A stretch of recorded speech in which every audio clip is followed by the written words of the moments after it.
Hey, what's up? It's me, Jessica J, and I was just wondering if you've ever sat and thought to yourself, I got some questions, Jessica, that I don't want to ask on your channel because then people will see that I'm asking that question and I'm embarrassed about that question. well, if so, I'm glad you asked because I actually have, an email list that you can get on right now at levelupseduction.com/10tips where guys can write me back and ask the stuff that they're, a little too shy to ask on this public forum where you can talk shit about them. So this is the stuff that comes directly to me, where I email you tips and tricks every day and stuff that I can't necessarily talk about on YouTube. You guys can also write into me with stuff that is a little too risque for YouTube as well. So today I'm gonna bring you the top 5 questions I get asked privately in my email, which generally are the top questions y'all probably would have if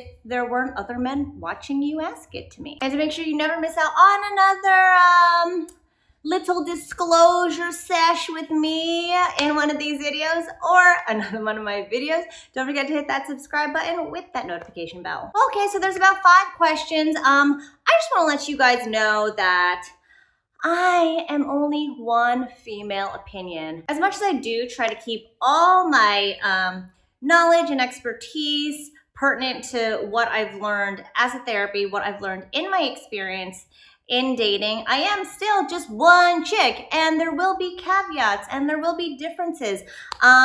Take it with a grain of salt. Don't shoot the messenger.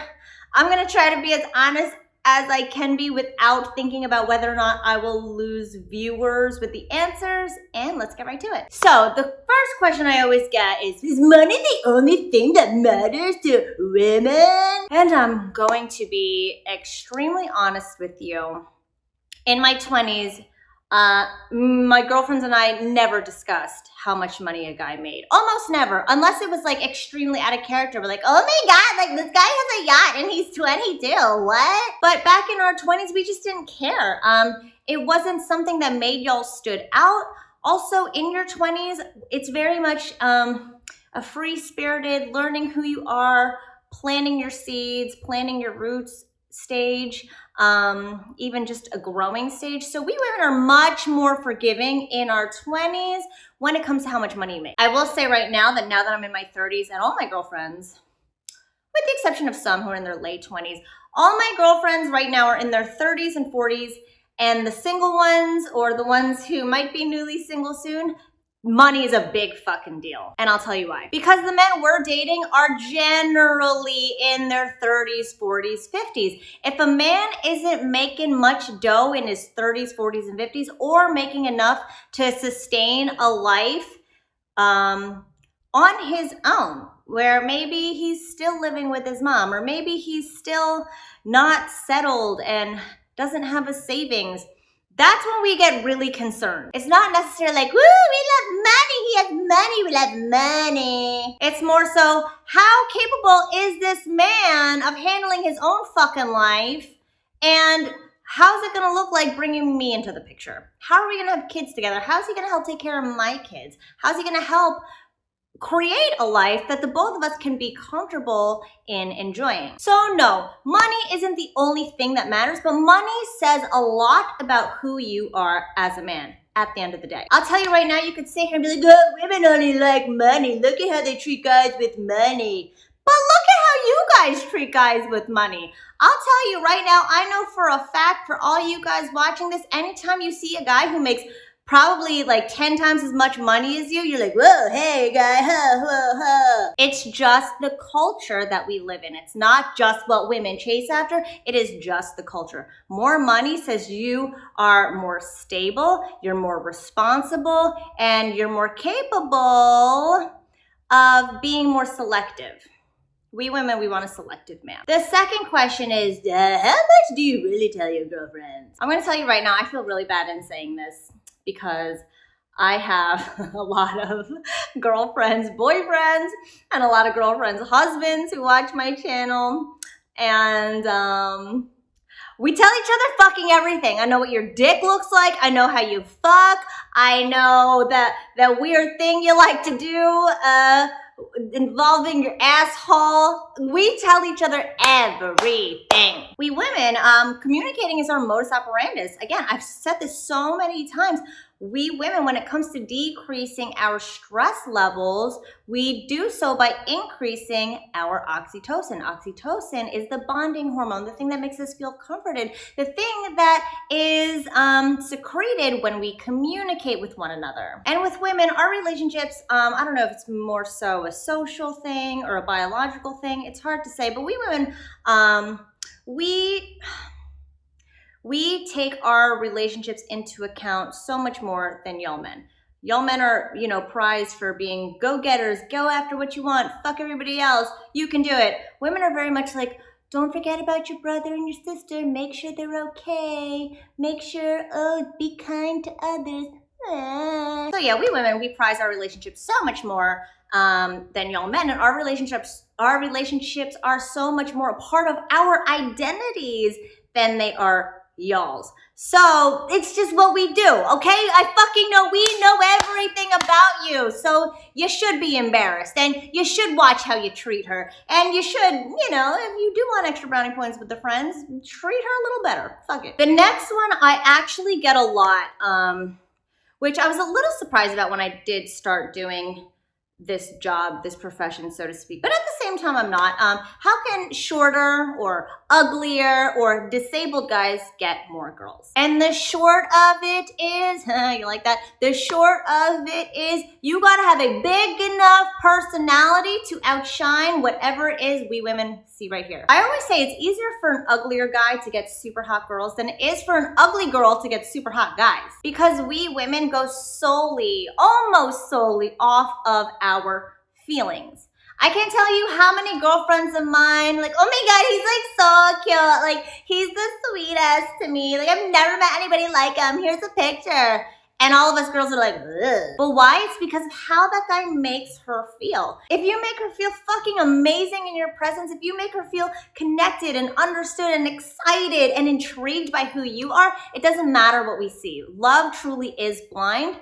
More so for women. So, I tell a lot of my clients this. How you feel about yourself is always going to dictate how other people should feel about you. So if you feel like you're short and, girls don't like short guys, or if you're disabled, girls don't like disabled chicks, or any other motherfucking reason under the sun about you, which is why women don't like you, guess what? You're right. Which goes back to the first question. All you motherfuckers complain that, girls only want money. I don't have money because I'm not like that. Well, guess what? That's why girls don't like you, because you got the piss poor attitude when it comes to what women want and what kind of man you are who is not wanted. The next question is about women faking it. I don't know. I wrote down, do women really fake it, or how often do women really fake it?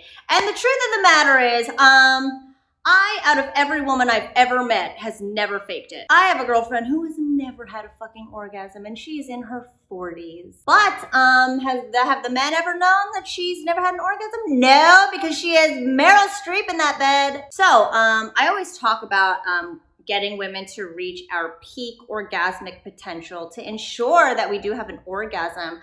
The real short of it is our orgasms are like filling up a water bottle. No, depending on how much you fill it up before you tip it over, that's how much we're gonna come. Some guys don't ever fill up that fucking water bottle, and then they tip it over, and then there's nothing, and she has to go, woo, yeah, oh God, wow, you're great. And then there's the other guys who, fill it up halfway and tip it over, and she gets, a good enough orgasm to call it a day. But if you want to get her, if you want to ensure that this girl is brought to the brink of ecstasy, don't forget to check out my speaktosparkarousal.com/brink program. It's called Bring Her to the Brink, which shows you how to effectively and successfully get a woman to come every single time. Get on it right now if you're not sure if women are faking it with you. Chances are they are. It's just science and statistics. It's nothing personal. We women, we're terrified of y'all in the bed. That's why we fake it. It's nothing personal, I promise. But really, it would behoove you to get better at this, because those are the type of guys we desperately cling on to. And the last one, you guys probably guessed it already, having to do with Pound Town, does size matter? And which you probably already guessed, the answer is yes. Yes, size absolutely matters. I know most people will tell you, no, size doesn't matter. It's not the size of the boat. It's the motion of the ocean. Like, what? No. I need to know the size of the boat. That fucking matters. However, it doesn't matter in a way that you guys think it matters. Most of you guys are like, bigger is better. Oh my God, I want the biggest and the best is everything. That means it's the best. But that's just like saying having the biggest car means you have the best car. That's just not true. I don't know anybody getting laid more because they have an Astrovan as opposed to Ferrari. I'll tell you right now, something a lot of men don't take into consideration is that we women, we have different sized vaginas as well. And we want the Goldilocks, the one that is just right. I'll tell you right now, the biggest I've ever had, I vomited because I was in so much pain from it. It was an awful experience. And I'm only 4'11". I'm like, I need like this much. That's it. You know, you don't need to come out of my fucking throat. And the second largest one, it was the worst sex in my life. Worst fucking sex in my life. So yeah, no, bigger is not necessarily better. It does matter the fit, just like it matters if you and I fit together. You can have the smallest ding-a-ling in existence, but if we have insane chemistry, I promise you she's still gonna like you. I've been with lots of teeny tiny tots over my time as a sexual lady. And you know, I've had some great times. I would never say that any of the smallest ones were my worst. My worst ones were the biggest ones. Cause, you know, I'm a smaller lady. Anyway, I would love to hear your guys' thoughts. For any other questions that you might want to send my way, get on my email list. Again, it's at levelupseduction.com/10tips. Thanks for watching this one, and I'll see you guys next time.